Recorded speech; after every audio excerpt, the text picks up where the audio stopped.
نحمدہ و نصلی علی رسولہ الکریم، اما بعد۔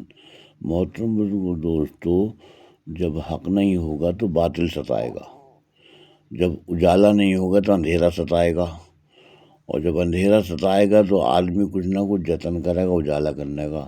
بالکل ایسے ہی امت کو خوشحال بنانے کے لیے جو آیتیں اور حدیثیں آئی ہیں اس کو تو کھولا نہیں، امت کو ایسے ہی ہانکنا شروع کر دیا۔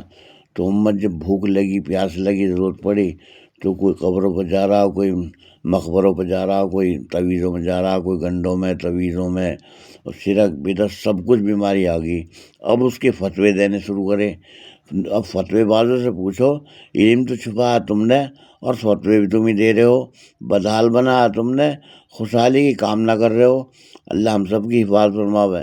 خود انہیں سوچنا چاہیے، سب کو سوچنا چاہیے، امت کو بھی اپنا ایمان بچانا چاہیے، چاہے بھوکے مر جائیں لیکن ایمان نہ جاوے۔ اللہم آمین، صلی اللہ علیہ